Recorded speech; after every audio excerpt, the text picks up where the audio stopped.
Hello everyone, today I'd like to talk about immigration. Again, yes, specifically immigration's capacity to destroy civilizations. And we're going to be talking about one particular civilization that was destroyed by immigration, and that is Nazi Germany. How's that for a plot twist? And so early in the video as well. So let's talk about how immigration caused the downfall of Nazi Germany. At the end of the 1930s, Germany was resurgent. After struggling for many years with an economy in recession and a worthless currency, the government initiated numerous public building projects to stabilize the economy and put its citizens back to work. The military was greatly expanded, and a combination of diplomacy and military action secured many of the adjacent provinces to Germany and put them under direct German rule. By the early 1940s, the vast majority of Europe was controlled either directly by Nazi Germany or by an ally. Eventually, though, they ran into a problem, and that problem is one that has felled many great civilizations throughout history: immigration. Immigrants were attracted to Nazi Germany from all over. In the east, great swarms of Russian immigrants crossed the border into German territory. And from the UK, immigrants from a great many nations made the dangerous channel crossing, often in small, unsafe boats, and their sheer number overwhelmed the German border forces. And who were these immigrants? Well, they certainly weren't a representative cross-section of wider society. There were hardly any women, children, or elderly. No, they were mainly young, military-aged males who made absolutely no attempt to integrate into the culture of Nazi Germany. In fact, they were frequently involved in violent clashes with German security forces, which put a great strain on the state, as well as carrying out various terrorist bombing campaigns to frighten the populace and destroy vital German infrastructure. Germany proved completely unable to handle the sheer scale of the migrant crisis, and eventually they were overwhelmed completely, and their civilization was destroyed. Now then, what was all that rubbish I just said? Well, I want to make 2 points about it. The first is, it was all nonsense, obviously, sort of a pointless, misleading bunch of gibberish. The second thing I want to say about it, though, is that technically, actually, nothing that I just said was untrue, as long as we don't mind stretching certain definitions of words to the breaking point anyway. Because that was the problem with what I just said. The actual events did happen as stated, but the terminology that I used to describe them happening was obviously incorrect and misleading. The immigrants were actually foreign soldiers loyal to governments that were at war with Nazi Germany. They were only migrants in the sense that they went from one place to another. The point of my Nazi Germany example there is to show how misleading contemporary political terminology with all its associated implications can be if we apply it to events from the distant past. You see, we're all of course familiar on some level with the events of the Second World War, it being relatively recent, so my deceptive language there really stood out. Modern audiences will be less familiar with events from ancient history though. The fall of Rome, for instance, which is what this video is actually about. So we'll try and keep that in mind going forward. When someone points to the ancient world to make a point about the modern one, don't take what they say at face value, because it might be just as misleading as my little history of World War II right there. So then, with that in mind, did immigration cause the fall of Rome? This video is sort of a companion piece to my previous video about Rome, which was a response to Stefan Molyneux's claims that loose morality, women's rights, taxation, and various other things were the cause of the fall of Rome. And starting out here, I'll repeat a few things to be considered from that video.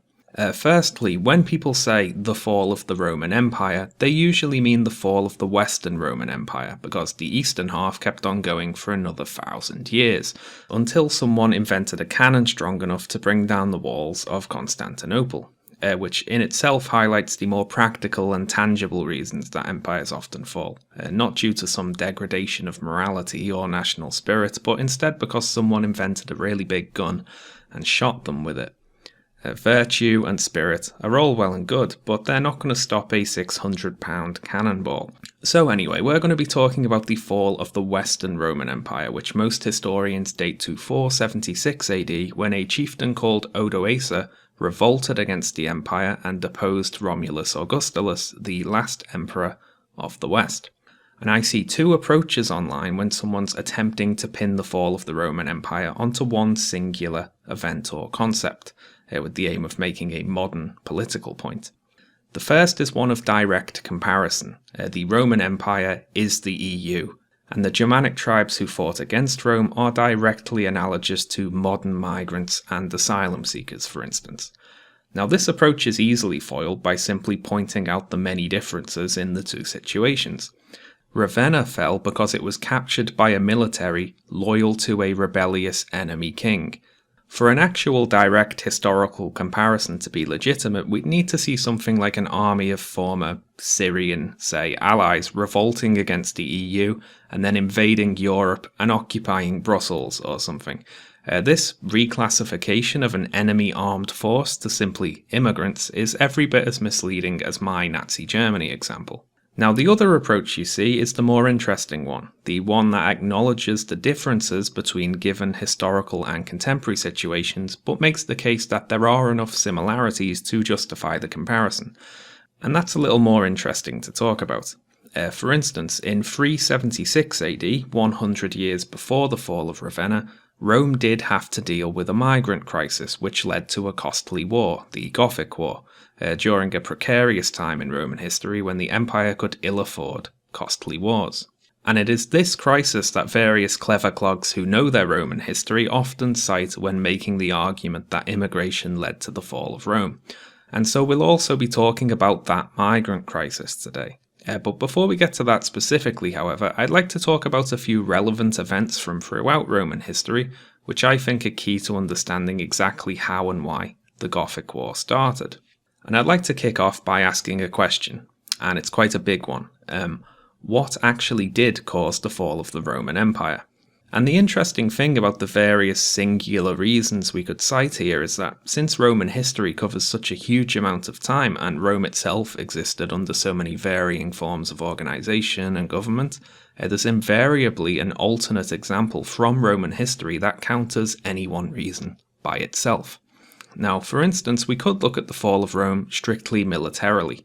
Rome fell because it was defeated in battle in a very practical sense, but then we can look through Rome's history to all the other times it was defeated in battle. The Carthaginian general Hannibal, for example, inflicted a string of costly defeats upon the Romans during the Second Punic War. He defeated Rome in the Battle of Trebia, the Battle of Lake Trasimene, and the Battle of Cannae, which was one of the costliest defeats Rome ever suffered, and one of the bloodiest battles in human history, with up to 70,000 Romans killed or captured in a single day, including a sitting consul for that year, and up to 80 senators. Rome was also no stranger to losing battles against the various Germanic peoples. In one of the other great losses in Roman history, the Battle of the Chuterberg Forest, 3 entire Roman legions were ambushed and destroyed by an alliance of Germanic tribes. Now, Rome did not fall after these defeats. Rome's great military strength was not necessarily that they were invincible on the battlefield, although of course they were very strong. It was their ability to absorb and recover from defeats. The sheer size of the empire, as well as its organisation and logistics, meant that Rome could handle the occasional military loss, which was a rare thing in the ancient world. Look at the Rebellion of Buddhica, for instance. Boudicca's rebellion defeated the Romans at Camalodunum. They sacked the city. They destroyed the 9th Legion. They sacked Londinium. They sacked Verulamium. And then they lost one battle to the Romans, and the rebellion was broken, and Boudica committed suicide. For most ancient military forces, this was how it went. Being defeated meant just that, you were defeated. For the Romans, though, if a legion was defeated, they just sent another legion. Rome's enemies usually had to win every single time, whereas Rome often only had to win once. So Rome was clearly no stranger to military losses and was always previously able to recover. And so at the end of the empire we have to ask, what happened to that ability? Why didn't Rome recover the final time? What was different? And this is where we have to look beyond strictly singular reasons that Rome fell, because any one reason can't tell us the whole story, clearly. So by the time it fell, Rome had lost its ability to recover from military defeats the way it had in the past, but it had lost other important abilities too. For instance, the ability to make and maintain allies. So let's talk about that for a while. And to introduce this concept, we're going to read a little of the Annals of Tacitus. This section chronicling a debate in 48 AD in the Roman Senate during the reign of Emperor Claudius, who is my favourite emperor, being a very interesting character and a historian himself, so he knew his stuff. The debate was to answer whether or not Rome should allow Gauls to be appointed to public office in Rome. Gaul being roughly the territory covered by modern-day France, which had at this point been conquered by Rome. Now, Gauls, being provincials, had certain rights in the Roman political system, but were ineligible to run for public office or sit as senators in Rome. And I quote, "In the consulship of Aulus Vitellius and Lucius Vipstanus, the question of filling up the Senate was discussed, and the chief men of Gallia Comata, as it was called, who had long possessed the rights of allies and of Roman citizens, sought the privilege of obtaining public offices at Rome. There was much talk of every kind on the subject, and it was argued before the emperor with vehement opposition. Italy, it was asserted, is not so feeble as to be unable to furnish its own capital with a senate. Once our native-born citizens sufficed for peoples of our own kin, and we are by no means dissatisfied with the Rome of the past. To this day we cite examples which under our old customs the Roman character exhibited as to valour and renown. Is it a small thing that the Veneti and Insubres have already burst into the Senate House, unless a mob of foreigners, a troop of captives, so to say, is now forced upon us? What distinctions will be left for the remnants of our noble houses, or for any impoverished senators from Latium? Every place will be crowded with these millionaires whose ancestors of the second and third generations at the head of hostile tribes destroyed our armies with fire and sword, and actually besieged the divine Julius at Alesia. These are recent memories. What if there were to rise up the remembrance of those who fell in Rome's citadel, and a Heralta by the hands of these same barbarians? Let them enjoy indeed the title of citizens, but let them not vulgarize the distinctions of the Senate and the honours of office. So that's how Tacitus recounts the opposing side of the argument there. And it goes that Rome does not need foreigners to fill its senatorial ranks, and admitting them would vulgarize the office. Also mentioned are events from the Gallic Wars, such as Julius Caesar being besieged at Alesia, as well as the sack of Rome in or around 390 BC by a Gallic tribe, the Senones. The Gauls were relatively recent enemies of Rome, it was argued, and thus should not be granted full rights. And let's keep reading and see Claudius's response. These and like arguments failed to impress the emperor. He at once addressed himself to answer them, and thus harangued the assembled senate. My ancestors, the most ancient of whom was made at once a citizen and a noble of Rome, encouraged me to govern by the same policy of transferring to this city all conspicuous merit, wherever found. What was the ruin of Sparta and Athens but this? That mighty as they were in war, they spurned from them as aliens those whom they had conquered. Our founder Romulus, on the other hand, was so wise that he fought as enemies and then hailed as fellow citizens several nations on the very same day. Strangers have reigned over us. That freedmen's sons should be entrusted with public offices is not, as many wrongly think, a sudden innovation, but was a common practice in the old Commonwealth. But it will be said, we have fought with the Senones. I suppose then that the Volsci and Aequii never stood in array against us. Our city was taken by the Gauls, well, we also gave hostages to the Etruscans, and passed under the yoke of the Samnites. On the whole, if you review all our wars, never has one been finished in a shorter time than with the Gauls. Thenceforth they have preserved an unbroken and loyal peace. United as they now are with us by manners, education, and intermarriage, let them bring us their gold and their wealth rather than enjoy it in isolation. Everything, senators, which we now hold to be of the highest antiquity was once new. Plebeian magistrates came after patrician, Latin magistrates after plebeian, magistrates of other Italian peoples after Latin. This practice too will establish itself, and what we are this day justifying by precedence will be itself a precedent. So what is Claudius saying there? Well, in this section here, he first lists a Gallic tribe that was at war with Rome, but then two Italian ones. And he's saying, yes, the Gauls were at war with us, but so too were the cities we now control in Italy. We suffered defeats at the hands of the Gauls, but we've also suffered defeats at the hands of Italians, and we should welcome the defeated as allies lest we face the same fate as Athens or Sparta. In short, those opposing the Gauls being admitted into the Senate said, hey, we don't need these foreigners coming over here telling us how to run things. And Claudius responds, well, half of us sitting here were also once foreigners to Rome, so maybe chill out about it a bit and it'll be fine.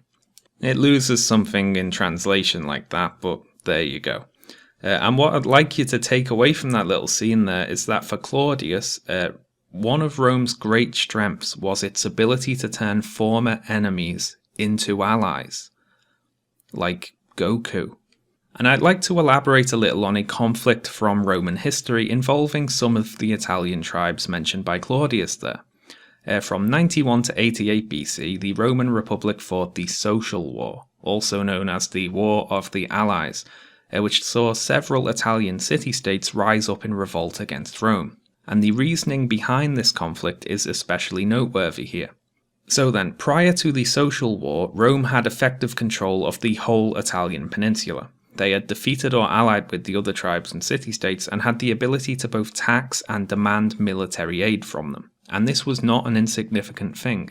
By the 2nd century BC, Rome's Italian allies comprised a majority of its military forces.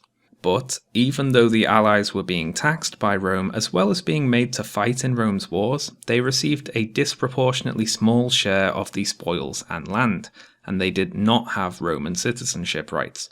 And the allies were increasingly ticked off about this. Any Americans listening will know the term no taxation without representation. Well, this was kind of one of those situations. Now, a Roman politician called Marcus Livius Drusus attempted to address this problem in 91 BC by introducing reforms that would grant the allies Roman citizenship, which would probably have been a smart move, given they were on the verge of open rebellion. The response of the Roman Senate, however, was to ignore the problem and have Drusus assassinated. And as a result, the Social War broke out almost immediately, so good move there, Roman Senate. Rome eventually won the Social War, but they did not have an easy time of it by any means, suffering several losses, and notably they were forced to offer a major concession to the Allies to get them to stop fighting: full Roman citizenship, which is what the Allies wanted in the first place. So why am I telling you about the Social War? Well, first off, it's a time in Roman history when they had to learn an important lesson the hard way. Do not, as Claudius says, treat those you've conquered as aliens. Or at the very least, don't give increasing amounts of military power to people with no political power, because before long, they will use the former to take the latter. The other reason I mention the Social War is that Odoace's rebellion centuries later, the one that deposed the last Roman emperor, was triggered in much the same way. Odoace was a military leader who, in the summer of 476 AD, visited Ravenna and asked Orestes, who was the father of the teenage emperor Romulus Augustulus, to make good on various promises. You see, Orestes had himself deposed the previous emperor, Julius Nepos, and he had promised Odoace's soldiers land on which to settle if they supported his rebellion. However, when it came time to grant the land for the soldiers, Orestes reneged on his promise. Now, a more forward-thinking man might have questioned the logic of refusing to pay a mercenary army that clearly have no qualms about overthrowing a Roman emperor, given that they'd just done that exact same thing to the last guy, so Orestes really, incredibly should have paid them. Predictably, Odoace and his men didn't like not being paid and broke into open revolt, and they sacked a bunch of cities, defeated Orestes in the field, took Ravenna, deposed young Romulus Augustulus, and that's all she wrote for the Western Roman Empire. Now, it's not a direct one-to-one comparison by any means, but both the Social War and Odoace's rebellion have a few similarities. non-Roman armies fighting for Rome but being refused what they feel is an equal share of the spoils, military power being in the hands of people with limited political power, and both situations show the danger of mistreating your allies when they make up the majority of your military forces. You see, in the latter days of the empire especially, Rome increasingly relied upon mercenaries to fight their battles for them, which works perfectly fine right up until you don't pay them, like Orestes found out. There are also stories of people fighting Rome who didn't necessarily want to. Both conflicts were entirely avoidable. The Italian allies wanted rights, and Odoace's troops wanted payment and land on which to settle, but they only rebelled when denied those things that they felt their military service had earned for them. And notably, these peoples wanted to be part of Roman society. They wanted to live on Roman land and have Roman rights. And it's an interesting thing. For many, being in the empire was seen as a benefit. And that's how it had to be. It would be impossible for Rome to hold its whole empire by military force alone. For most provinces in the empire, particularly the interior provinces, seeing a Roman legion at all, let alone a battle, would be a very rare occurrence. Rome's forces were most often found on its frontiers, and the empire was far too large and populous for the legions to hold it all if everyone decided to rebel at once.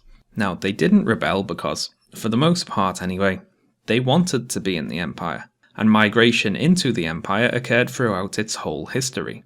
For instance, Emperors Diocletian and Constantine both resettled tribes from outside to inside the empire, with the aim of negating the threat they posed as outsiders, as well as providing more people to work, pay taxes, and be recruited into the legions.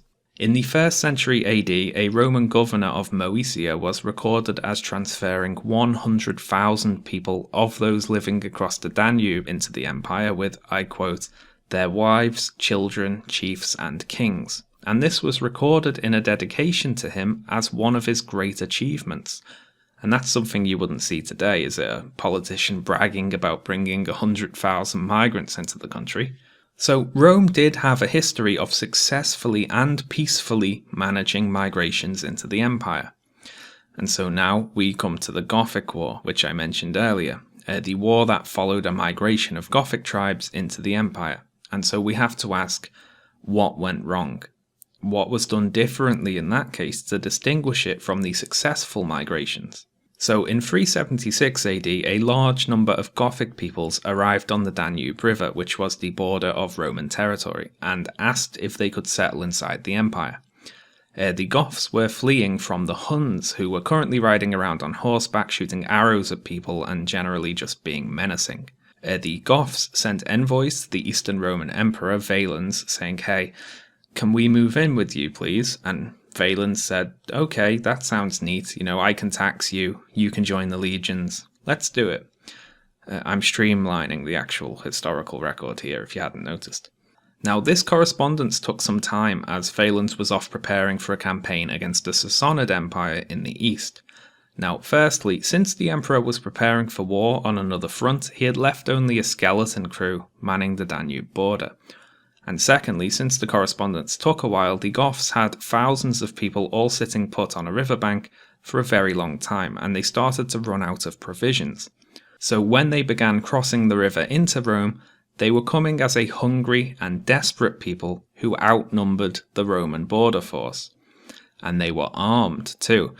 In the relevant section of The Decline and Fall of the Roman Empire, historian Edward Gibbon notes that one of the various ways this migration differed from the previous migrations was that the Goths managed to keep hold of their arms via a series of extravagant bribes to corrupt Roman officials. And those bribed Roman officials turned a blind eye and did not disarm the incoming migrants, as was the standard practice. So the Goths were armed, desperate, hungry, and, locally at least, outnumbered the Roman military. Kind of a precarious situation. But, however, not one that necessarily had to lead to violence.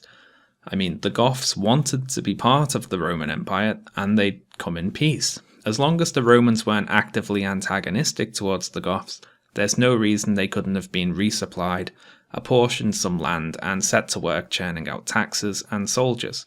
Enter Lupikinus, a Roman lieutenant of Emperor Valens who was in charge of the military government in the area where the Goths were crossing the border. And I will now read you his entire Wikipedia article. Lupikinus was a Roman lieutenant of Valens in Thrace in the late 4th century AD. His reputed poor treatment of the Merovingi Goths under Fritigern led to the Gothic Wars and the Battle of Adrianople. Wonderfully short and to the point there. Now if we click through, the Battle of Adrianople is an upcoming battle between the Goths and the Romans, which is an overwhelming defeat for the Romans and in which the Emperor Valens dies. Furthermore, from Wikipedia, the battle is often considered the start of the process which led to the fall of the Western Roman Empire in the 5th century. So if you're the kind who likes playing historical dominoes, this guy, Lupikinus, caused the downfall of the Western Roman Empire. What a jerk. So what did he actually do that was so bad it started a war? Well, upon encountering the masses of hungry and desperate Goths, Lupikinus and the rest of the Roman border forces saw the Roman equivalent of dollar signs. They sold the Goths food at exorbitant prices, quickly stripping them of their wealth and valuables, and when the Goths ran out of things to trade for food, the Romans started accepting as payment Gothic children, who were then sold into slavery. And I'll quote Roman soldier and historian Ammianus Marcellinus here, talking about the greed of the Roman commanders. And their treacherous covetousness was the cause of all our disasters. For, to pass over other matters in which the officers aforesaid or others with their unblushing connivance displayed the greatest profligacy in their injurious treatment to the foreigners dwelling in our territory against whom no crime could be alleged, this one melancholy and unprecedented piece of conduct, which, even if they were to choose their own judges, must appear wholly unpardonable, must be mentioned. When the barbarians who had been conducted across the river were in great distress from want of provisions, those detested generals conceived the idea of a most disgraceful traffic. And having collected hounds from all quarters with the most insatiable rapacity, they exchanged them for an equal number of slaves, among whom were several sons of men of noble birth. Whew, it's a bit of a mouthful, that bit. That took a few takes, and no mistake. And what did it say? Well, the Romans forced the Goths to sell their children into slavery for dog meat, which is pretty rubbish behaviour, frankly. And I just want to point out and make clear, Marcellinus places the blame for what is about to happen squarely on the greedy Roman commanders rather than the migrant Goths. So anyway, the Goths were pretty ticked off at this children for dog meat scam the Romans were running, to put it somewhat lightly. And I'm sure one or two of them probably started doing a little mental arithmetic and possibly noticing that there were a lot more of them than there were Roman guards, and so grumbling turned into shouting and shouting into fighting. Now, Lupikinus, correctly fearful that he was about to have a full-blown revolt on his hands, decided to help speed things along a bit by inviting a bunch of the Gothic leaders to a banquet, and then, when they were there, executing their guards and imprisoning them, which is very odd behaviour. Maybe he was an ancient accelerationist, who knows. Anyway, after Lupikinus weddinged a bunch of their chiefs, war was unavoidable, obviously. And though Rome would technically win, it would be only a Pyrrhic victory, with the later Battle of Adrianople being particularly costly for the Romans. It also changed how Rome dealt with barbarian tribes going forward. The huge difficulty the Empire had in winning the Gothic War exposed it as something of a paper tiger, and migrating groups were now able to negotiate with Rome on their own terms, and as a result people like the Visigoths were able to settle inside the Empire while remaining a unified people, loyal to their own leaders rather than the Emperor. They were living in the Empire, but they had not integrated into the Empire. All this brings me to my main point. So often, the expectation to integrate is placed entirely on the migrant people. However, that isn't how integration works. Integration is a two-way street. The Gothic War was the result of Rome's failure to integrate the Goths. It was just one more of Rome's abilities that they had lost near the end of the Western Empire, Rather than turning enemies into allies, Rome was now instead turning potential allies into enemies.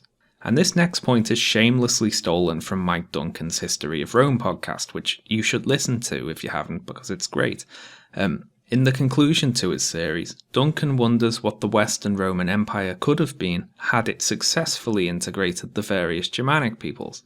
You see, increasingly, near the end of the Western Roman Empire, the most powerful and capable leaders were of Germanic origin.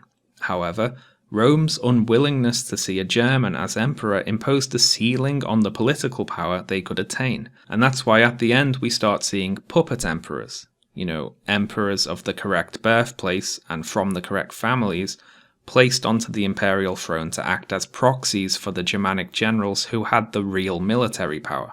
Duncan asks us to consider why we never saw an Emperor Aetius or an Emperor Stilicho, who were two such capable leaders who were not able to become emperor.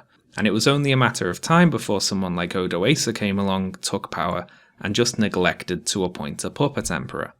And you see, this is the interesting thing about Roman history. I can look at the exact same chain of events that someone might use to claim that migrants caused the fall of the empire, and instead conclude that it was Rome's increasing xenophobia and mistreatment of migrants that caused the fall of the empire. Rome didn't fall because of migration. There had always been migration, and for most of its history, Rome understood that when handled intelligently and compassionately, migration is a benefit.